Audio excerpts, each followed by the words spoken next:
देश दुनिया की रखी खबर, हर रोज हर शाम कानों कान सुनते रहें द लेंस पॉडकास्ट। रहिए अपडेट लेंस के साथ। नमस्कार, आज तारीख है 24 फरवरी, दिन मंगलवार। मैं हूं अरुण पांडे। आप सुन रहे हैं द लेंस का न्यूज पॉडकास्ट राउंड अप, जहां होंगी खबरें देश दुनिया की और आखिर में होती है खबर खास। चुनाव आयोग द्वारा मतदाता सूचियों के विशेष गहन संशोधन यानी SIR के दूसरे चरण में 9 राज्यों और केंद्र शासित प्रदेशों में लगभग 8% मतदाताओं के नाम हटा दिए गए हैं। सूची से हटाए गए नामों की यह संख्या जम्मू कश्मीर राज्य की आबादी के बराबर है। इन राज्यों में SIR शुरू होने पर कुल मतदाता 21 करोड़ 45 लाख से अधिक थे, जो संशोधन के बाद घटकर 19 करोड़ 75 लाख हो गए हैं। इससे शुद्ध रूप से 1 करोड़ 70 लाख से ज्यादा नाम काटे गए, यानी 7.93% की कटौती की गई है।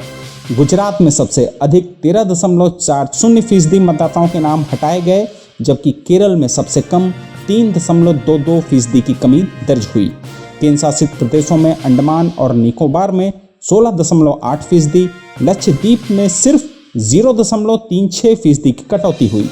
छत्तीसगढ़ में 11% से ज़्यादा, गोवा में 10% से ज़्यादा, पुडुचेरी में 7% से ज़्यादा, मध्य प्रदेश में 5% से ज़्यादा लगभग 6% और राजस्थान में 5.74% मतदाताओं के नाम हटाए गए हैं। राजस्थान, मध्य प्रदेश, केरल, छत्तीसगढ़, गोवा, अंडमान और निकोबार की अंतिम सूचियां 21 फरवरी को जारी की गईं, जबकि गुजरात की 17 फरवरी को और पुडुचेरी लक्षद्वीप की 14 फरवरी को प्रकाशित हुई थी। उत्तर प्रदेश, पश्चिम बंगाल और तमिलनाडु की अंतिम सूचियां अभी तक जारी नहीं हुई हैं। उत्तर प्रदेश की सूची 10 अप्रैल को प्रकाशित होगी। पश्चिम बंगाल में SIR को लेकर राज्य सरकार और चुनाव आयोग के बीच विवाद रहा, जिसके कारण सुप्रीम कोर्ट ने 28 फरवरी तक सूची जारी करने की अनुमति दी है। प्रतिबंधित CPI माओवादी संगठन के 4 टॉप भूमिगत नेताओं ने आज तेलंगाना में सरेंडर कर दिया।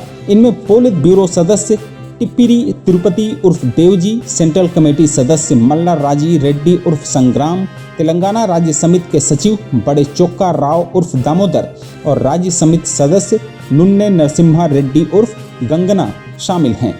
इन चारों नेताओं पर कुल 90 लाख रुपए का इनाम घोषित था। इन सभी माओवादी नेताओं ने तेलंगाना के पुलिस महानिदेशक B शिवधर रेड्डी के सामने सरेंडर किया है। हालांकि सरेंडर की खबरें 2 दिन पहले ही मीडिया में थीं, लेकिन आज आधिकारिक रूप से इस सरेंडर को सार्वजनिक किया गया। DGP रेड्डी ने मीडिया को बताया कि देवजी और संग्राम जैसे अनुभवी नेता संगठन के शीर्ष स्तर पर थे। उनके सरेंडर से माओवादी संगठन की केंद्रीय निर्णय लेने वाली इकाई लगभग समाप्त हो गई है। तेलंगाना राज्य समिति भी अब प्रभावहीन हो चुकी है। अब तेलंगाना में सिर्फ 11 भूमिगत कैडर बचे हैं और वो भी बहुत कमजोर स्थिति में हैं। उधर यूपी में गोरखपुर के एम्स में नागालैंड की एक महिला रेजिडेंट डॉक्टर के साथ रविवार रात छेड़छाड़ और नस्ली उत्पीड़न की गंभीर घटना सामने आई। ये महिला डॉक्टर एक मॉल से एम्स कैंपस लौट रही थी कि 3 युवकों ने मोटरसाइकिल पर करीब 1.5 किलोमीटर तक उनका पीछा किया। आरोपियों ने अश्लील टिप्पणियां की, नस्लीय गालियां दी और एक ने डराने के लिए अपनी शर्ट तक उतार दी। एम्स के गेट नंबर 2 के पास एक आरोपी ने उन्हें गलत तरीके से छुआ और थप्पड़ भी मारा। यह घटना 22 जनवरी की बताई जा रही है। पीड़िता की शिकायत पर पुलिस ने 3 आरोपियों सूरज गुप्ता, अमृत विश्वकर्मा और आदित्य को गिरफ्तार कर लिया है। इस घटना पर मेघालय के मुख्यमंत्री कॉनराड के संगमा ने तीखी प्रतिक्रिया देते हुए इसे गहरा शर्मनाक करार दिया। वहीं उत्तर पूर्व federation of all India residents doctor ने भी इस मामले की कड़ी निंदा की है और यूपी के CM योगी आदित्यनाथ को पत्र लिखकर बेहतर सुरक्षा की मांग उठाई है। प्रधानमंत्री नरेंद्र मोदी की इजराइल यात्रा से ठीक पहले वहां की राजनीति में तनाव बढ़ गया है। इजराइल की विपक्षी पार्टियों ने PM मोदी के सेनेट यानी संसद में दिए जाने वाले भाषण के बहिष्कार का फैसला किया है। यह विवाद इसलिए है क्योंकि सेनेट स्पीकर अमीर ओहाना ने विशेष सत्र के लिए सुप्रीम कोर्ट के प्रेसिडेंट इशाक अमित को आमंत्रित नहीं किया, जो प्रोटोकॉल के अनुसार आमतौर पर किया जाता है। बेंजामिन नेतन्याहू की सरकार पर न्यायपालिका की शक्तियों को कम करने के आरोप लग रहे हैं। विपक्ष के नेता यार लापिड ने कहा कि अगर अमित को ना बुलाया गया तो वे और उनकी पार्टी के सांसद सत्र में शामिल नहीं होंगे। इससे सदन खाली दिख सकता है। इस स्थिति से बचने के लिए सेनेट स्पीकर ने पूर्व सांसदों को बुलाकर सीटें भरने की योजना बनाई है। पीएम मोदी 25 फरवरी से 2 दिवसीय यात्रा पर इजराइल पहुंच रहे हैं, जहां वे सेनेट को संबोधित करेंगे। यह दौरा भारत इजराइल के रक्षा, इनोवेशन और क्षेत्रीय सहयोग को मजबूत करने के लिए महत्वपूर्ण माना जा रहा है।